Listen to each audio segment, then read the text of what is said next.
आप मेरे घर के समाचार सुनाओ। ठीक है, मैं रंगमहल में नहीं था, यहाँ जाता हूँ, रंगमहल से खबर जरूर लेकर आऊंगा। क्या मुझे खबर धनवास के लेकर आओ।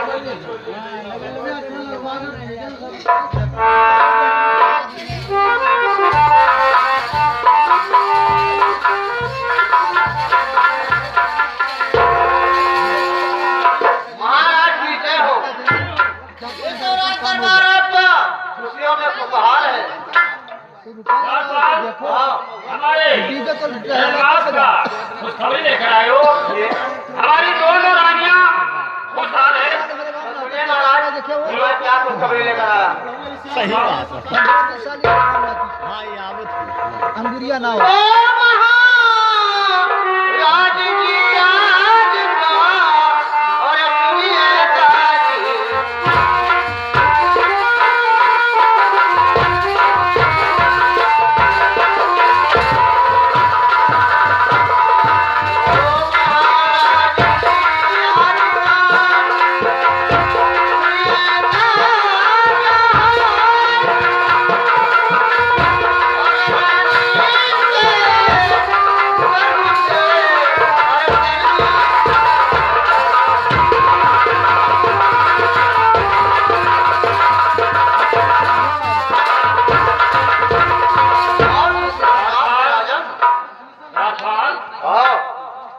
तूने आज मुझे क्या सुना दिया? ओ, रानी के गर्भ से बच्चे का जन्म हुआ है। राजपाल, मेरा बात सुनो। दूर सुनकर सारी बात जरा और हुआ चले जा।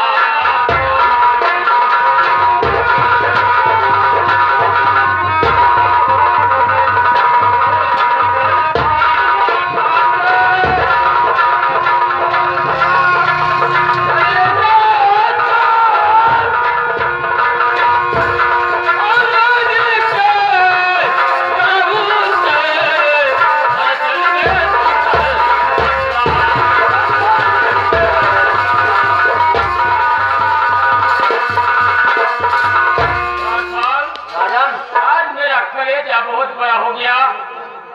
हमारे रानी के गर्भ से एक सुंदर लाल का जन्म हुआ है। हाँ महाराज। जाओ मेरे औलाद और हमारी महारानी दोनों को साथ में लेकर आओ। ये रनवास के अंदर लेकर आओ। मैं अपने बच्चे को देखना चाहता हूँ। तो मैं सेवक जाता हूँ। जाओ लेकर आओ। लेकर आओ।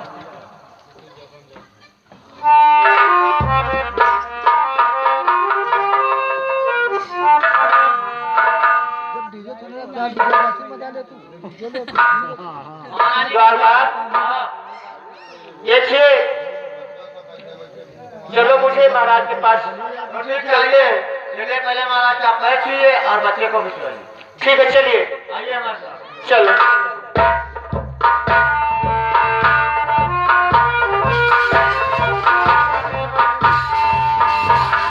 महाराज की जय हो। जय हो जय। लेकिन महाराज, ये बताइए कि मुझे राज दरबार में किसने बुलाए? महारानी, कहिए महाराज। दरबार में बुलाया हूँ। आज ये द्वारपाल मुझे बहुत बड़ा सा खुशी का संदेशा सुनाया और वो खुशी का संदेशा सुनकर मेरा दिल बहुत बड़ा खुश हो गया। मैं अपने औलाद को देखना चाहता हूँ कि कैसा मेरा वो औलाद है जिसे तूने जन्म दिया है। ठीक है महाराज, आप अवश्य देखिए। द्वारपाल, महाराज, एक ये बच्चे का मुंह अवश्य आप देख सकते हो। बहुत सुंदर है, बहुत सुंदर है। हमारा लाल हमारा नाम रोशन करेगा और हमारे ये आरा जिला के अंदर उसका नाम भी रोशन रहेगा। द्वारपाल, जहाँ हमारे आरा जिला के अंदर जितनी दवाएं है सब दवाएं को बुलाकर लेकर आओ हमारे रनवास के अंदर और हमें सोहर मंगल सुनाए। हमारे हवेली के तरफ से, हमारे रनवान के तरफ से वो का धान लेकर जाए। जाओ लेकर आओ, बैठ जाओ।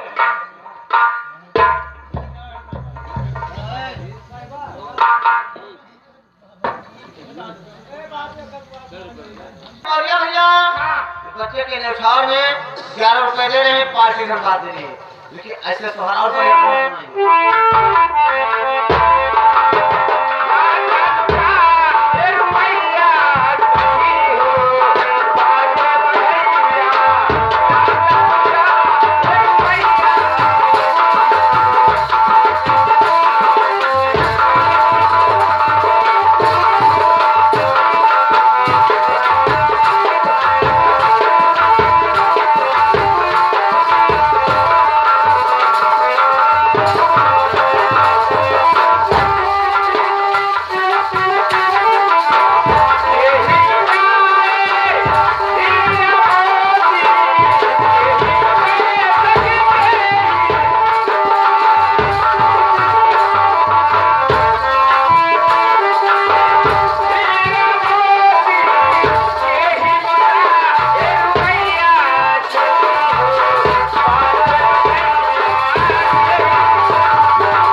छोटे फूफा हाँ बच्चे के न्यौछावर में 1051 रुपए दे रहे हैं।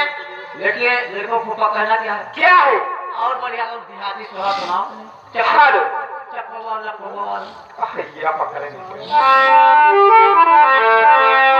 हेलो अरे मांगेगा ना तेरानी करना हो लड़ना के भये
अच्छा ये टिटिलिया मोदीपुर के निवासी हैं। बच्चे के उपलक्ष्य में 11 रुपए दे रहे हैं, पार्टी धन्यवाद दे रहे हैं। हाँ। लेकिन शहर की फरमाइश क्या है? क्या? मुगली है माई मुगली। हेलो अरे मुगली हे माई मुगली ए बाजी बहुत याद है हाथों का बनाए ले हो। क्या बनाई दी? आनंद का हाँ बनी बना बनी का कहीं बगैर बनाए चलाऊ ना ही है। अरे हम बनी हुई। अरे उस्ताद तुझसे कहने के बढ़ाई लाओ जाओ हमारे बहनी कहीं है। तुम्हें बनी बनाए? अरे मुगली हे माई मुगली वो करी है के पिलवा से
इधर है 551 रुपया। अच्छा पार्टी धन्यवाद दे रहे, लेकिन बोलिया भैया क्या कहना? क्या कहेगा? और बढ़िया जगह छोड़ दी पूर कर दो, हम पूर करके छोड़ दो, ये पूर कर दो तब दूसरा चलो। अच्छा हाँ, ये रास्ता